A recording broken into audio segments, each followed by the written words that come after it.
Question 2. We finished question 1. Go check that out.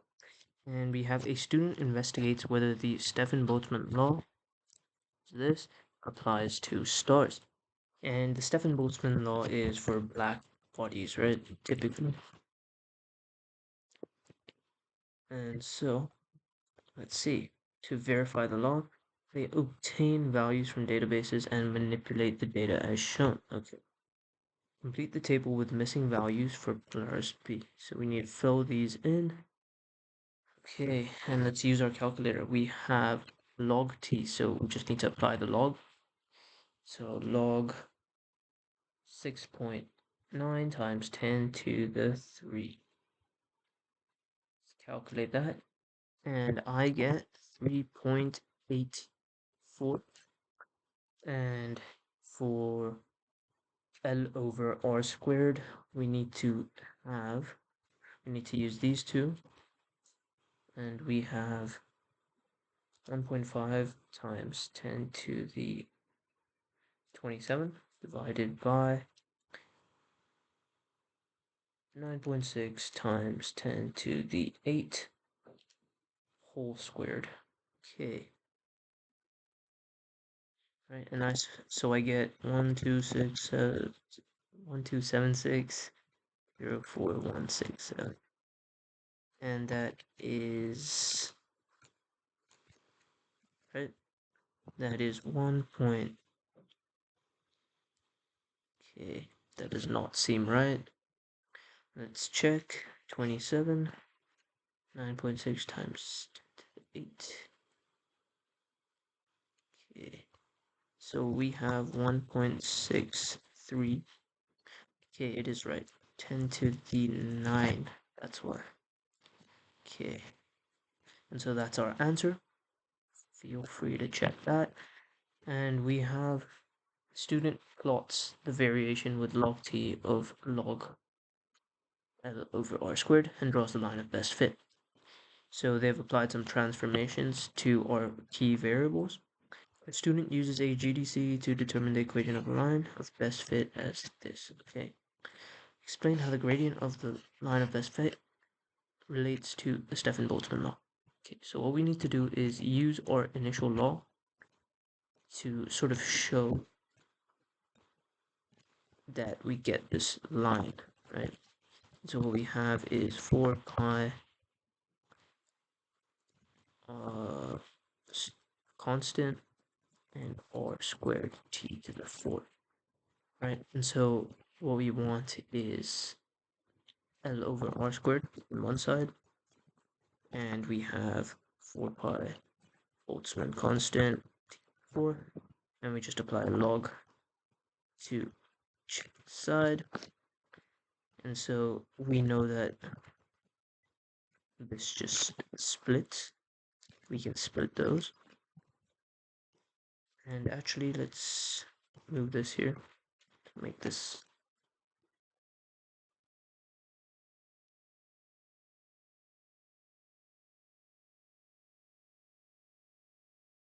right. And what is this? This is just is equal to 4 log t plus log 4 pi Boltzmann constant. And so this is our y-intercept. This is our gradient. This is our y. This is our x. Right, and so what did we find? We found 3.99x. 3.99 is our gradient, right? And so 3.99 is approximately equal to 4.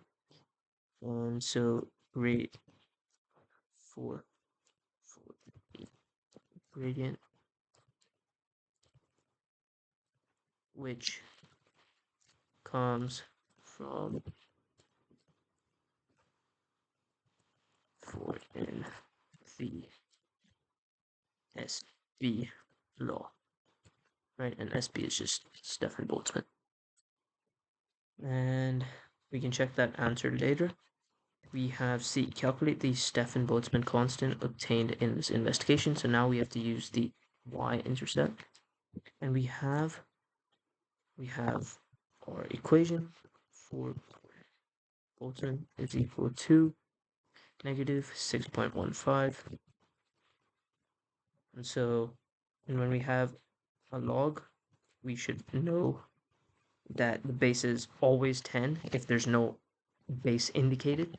And so we have 10 to the power of negative 6.15. Sorry, let's do this. Constant divided by 4 pi.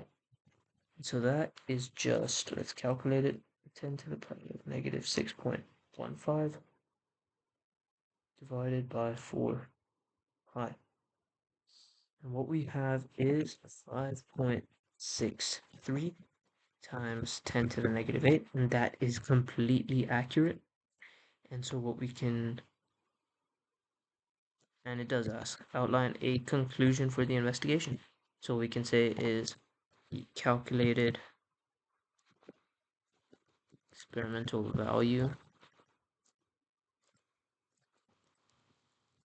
for constant is accurate. Therefore, the SB law, right? What is their hypothesis, or what are they trying to investigate? Whether the law applies to stars, right? So what we have to say is, therefore, the SB law, Stefan-Boltzmann law, applies to stars. And now to suggest a possible improvement of the investigation related to the range of surface temperatures of the stars selected. And so let's look at the graph. Our range is super tiny. All our data points are clustered in this small section of, what is this, less than 1 interval. And so what we definitely need to say is use a wider range, right? Use broader, wider range of surface temperature.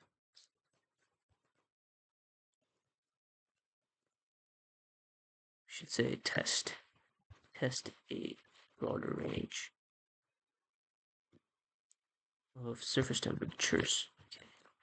And that is it. Let's check our answers. I believe I have, yep.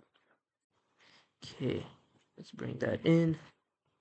We have 1.63 times 10 to the 9. We have 3.84.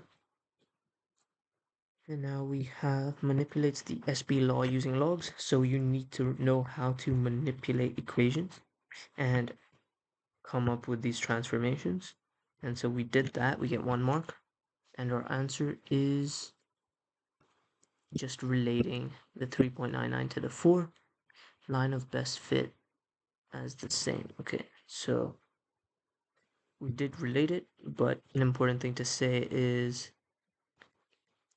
3.99 from line of best fit for the theoretical gradient. So make sure we're very explicit about what we're talking about. And let's look at C. C 10 to the negative 6.15. Yep, you have the right equation, and we get the right answer.